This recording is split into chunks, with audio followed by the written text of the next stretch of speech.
strong east wind.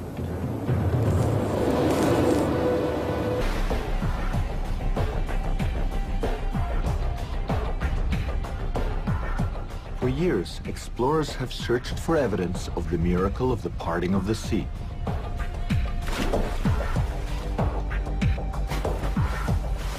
Director Tim Mahoney searched the globe for the world's leading archaeologists from Egypt, the Sinai, and Saudi Arabia. He also interviewed scientists specializing in DNA archaeology, bone analysis, coral analysis, and geography, uncovering startling new evidences of the Exodus that are reshaping our understanding of these ancient events. The filming of this investigation lasted 7 years and involved Dr. Leonard Moeller, a DNA research scientist who investigated the biblical accounts with a uniquely scientific approach. For Dr. Moeller, it began in 1995 when he joined others to investigate the claims of the Exodus, looking for physical evidence on the bottom of the Red Sea. They were searching for chariot wheels encrusted in coral. The hypothesis is that the biblical text from the book of Exodus is a true historical document. And this text contains clear clues concerning the route of Exodus, which has led us to this location at the Red Sea. Egyptian army, overturning chariots, drowning all the horses and soldiers.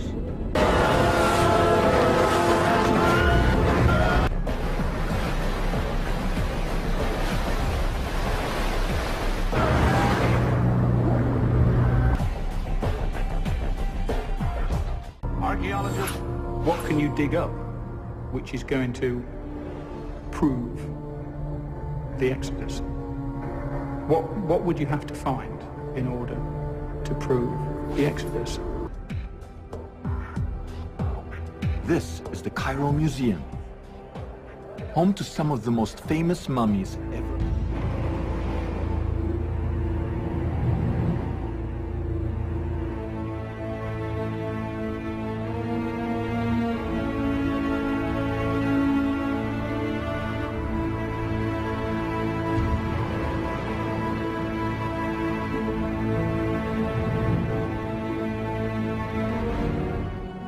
Here is the man who confronted Moses.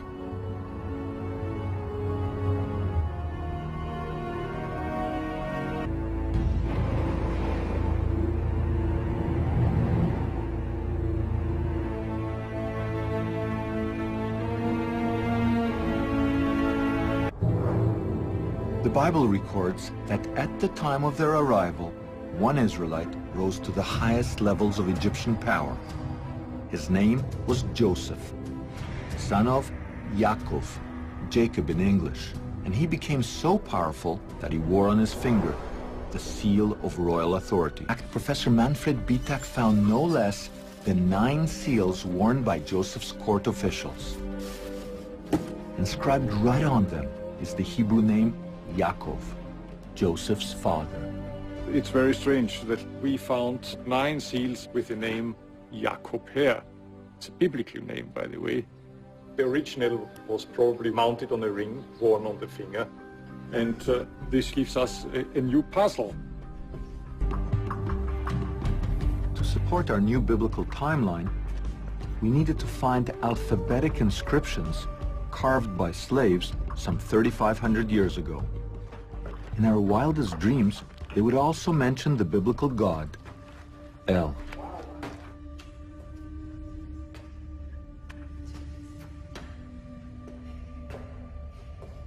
And sure enough, there are slave inscriptions here, and one of them records a 3,500-year-old cry. El, save me. This is the writing of a slave who worked in this mine. You can still see the chisel marks, which were part of the forced labor that the author of this inscription was involved in. And he wrote his cry to God, saying, "Help me, don't forget me."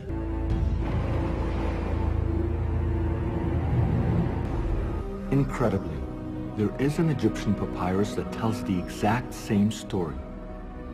It's called the Ipuwer Papyrus.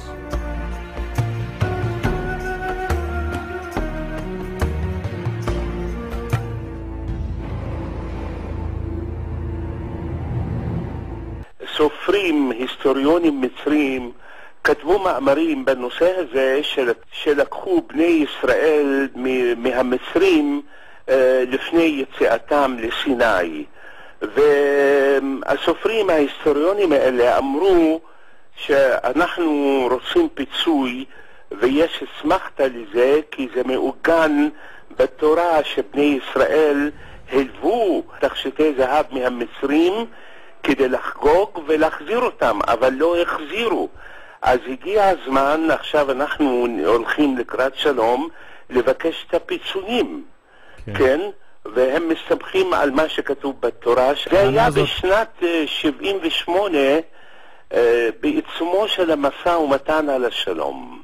כי לפני זה אסור היה לקבל כסף מישראל, היא אויב. כתבו בעיתונים מאמרים לעומק בנושא הזה, עם מסמכתאות ומספרים. כמה זהב בערך מכמה אנשים לקחו, ומה שווי הזהב היום, ועשו חשבון של 16 מיליארד דולר. זה היה דבר פיקנטי, אז העיתונות הישראלית ציטטה את זה. הצטרכנו לענות להם בכל ישראל בשידורים בשפה הערבית. הם תבעו קרוב ל-16 מיליארד דולר ריבית, כי באסלאם אסור לשלם ריבית. הם ויתרו לנו על הריבית. ואז אנחנו ענינו להם, בסדר, זה כתוב בתורה, אבל כתוב גם, וזה מעוגן אצלכם, שבני ישראל עבדו כעבדים, ואז בואו נעשה כמה מגיע לנו בעד העבדות הזאת, או העבודה הזאת. עד היום אנשים מזכירים את הדבר הזה. איך כל ישראל בערבית מנהל את העניינים ונכנס לדו-שיח עם העולם הערבי. No one has ever been allowed to film at Avaris. To get there, we needed the cooperation of the Egyptian authorities. The more we investigate, the more we discover that the biblical stories regarding Exodus are reliable. Wrought by the 10 plagues, Pharaoh relented and freed the Hebrews. As the Hebrews began the exodus out of Egypt, the Bible says that Pharaoh changed his mind and chased after them.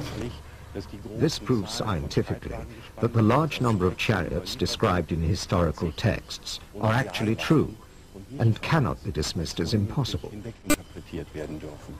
Allowed the abomination of the gods, the immigrants, to depart, the earth swallowed their footsteps.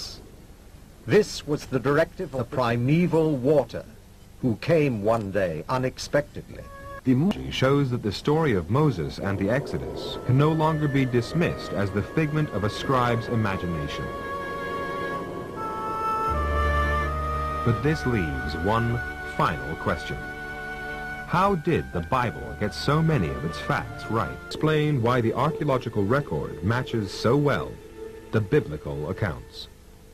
The bondage of the Hebrews, Moses' upbringing in Pharaoh's palace, the 10 plagues of Egypt, the parting of the Red Sea, and the 10 commandments. The Bible remains the foundation of faith for 2/3 of the world's population.